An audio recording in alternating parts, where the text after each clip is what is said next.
Some member of the committee Cilento Oltre Rifiuto would to ask a question. Okay. Question number one on the region waste plan.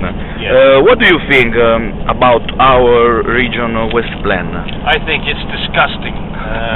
It's amazing to me that at a time of financial crises where everything is being cut back, education, transport, everything is being cut except incineration, which is the most expensive way of getting rid of waste and the most expensive way of producing electricity.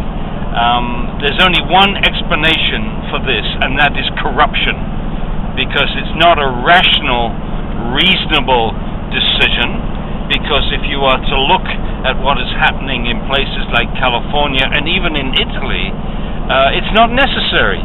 You only have to go to Salerno to see Salerno got to 72% raccolta differenziata in 1 year. And in Italy you have over 200 communities that are getting 70% raccolta differenziata. So it's not necessary. It's you have a problem of the emissions, and you have the problem of getting rid of the ash. Remember, you get 1 ton of ash for every 4 tons of waste that you burn. Every way you look at it, it is a mistake. It's too expensive. It doesn't get rid of landfills. You still need the landfills for the ash. It's not sustainable. It's taking us in the wrong direction. It's going back to the 19th century, not into this century, and it's simply not sustainable. You see, every time you burn something, you have to go back to the beginning. You have to go back to the extraction of raw materials, and then transport of those raw materials around the world, and then the manufacture of objects, and then more transport. All of this takes energy. All of this creates pollution. All of this creates global warming. And if you burn something, this is unabated. All these impacts are unchanged. But if you recycle the materials, or you reuse the whole object, or you compost the organic fraction, all of these reduces the impacts of our society. And so it's bad for the economy, because it's very expensive and very few jobs are created. You take the Brescia incinerator, that incinerator cost 300 million euros to build, and it only produced 80 jobs. And since it's been built, they spent another 500 million euros from Cipse. So altogether 800 million euros to make 80 jobs.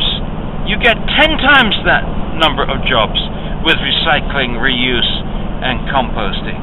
So it's this plan is bad for the economy, it's bad for the planet, and it's really delivering two attacks on our own children.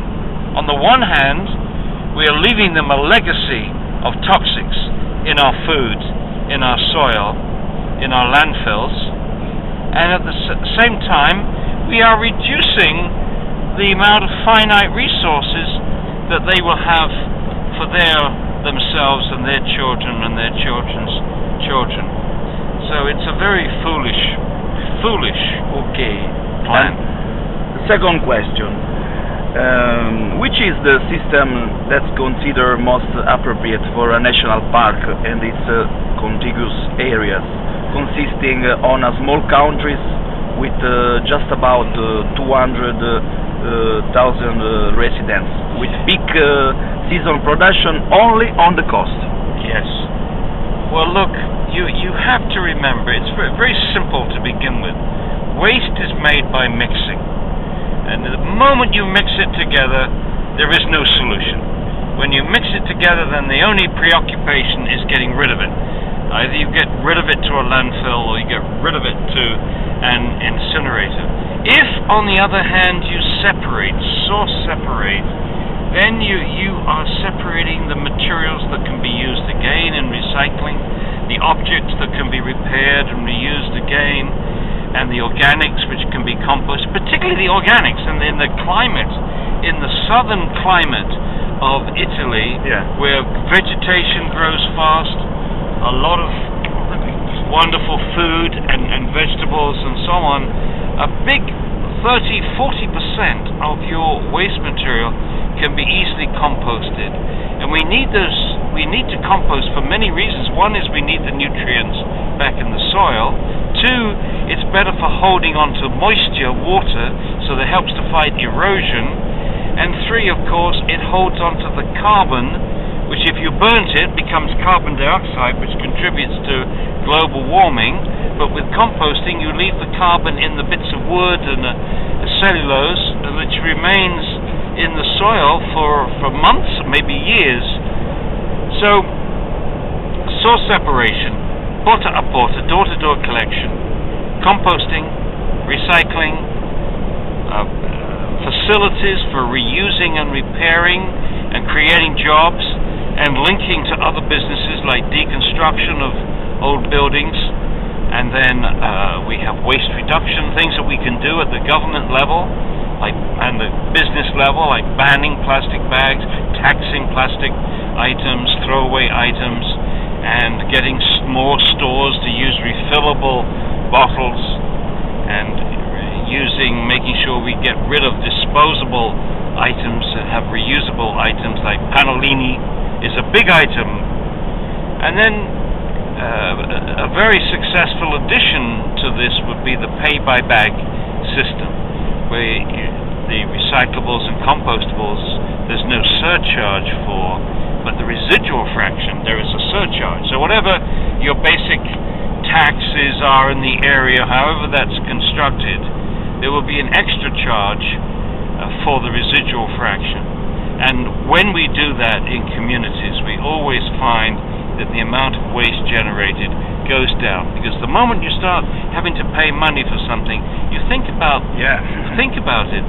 And for example, Villafranca d'Asti and Piemonte, they went from 70% raccolta differenziata to 85, 85% percentage. So it's an amazing addition. And then there are more things that we can do, and in particular a residual separation and research facility in front of the landfill. So no waste goes directly into the landfill, but has to go through this facility to stabilize the dirty organics. In Italy you call these mechanically and biological treatment facilities. But most particularly we study this non-recyclable fraction, so that we can say to industry, if we can't reuse it, recycle it, or compost it, you guys shouldn't be making it. Okay, so that's the basis, and we have whole cities now, like San Francisco, that are investigating in many of these steps, and San Francisco is up to 78%. Now, if San Francisco can do that with a population of 850,000, and Villafranca d'Asti can do it with a population of 3,000, and Salerno with a population of 140,000 can get up to 72%. There is absolutely no excuse whatsoever for making this mistake. 30 years ago, you may have had excuses, because 30 years ago it was just a theory, it was pie in the sky, utopian, utopian. Well, it isn't utopian anymore. It's happening. And so for politicians to settle for incineration today, it either shows they're stupid, they're lazy, because they're not doing their homework, or they're corrupt. Somebody is making a lot of money from these waste companies. The moment you build an incinerator, to build an incinerator, your local area has to sign contracts, and they're called put or pay contracts. You have to you pay a certain amount, and if you don't deliver the waste because your citizens recycle, you still have to pay. So once those contracts are signed, this is a guaranteed income for these incinerators for the next 30 years.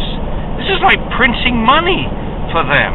And if it's so much money, then of course they've got some money left over to bribe the local politicians to go this way instead of going the right way of zero waste.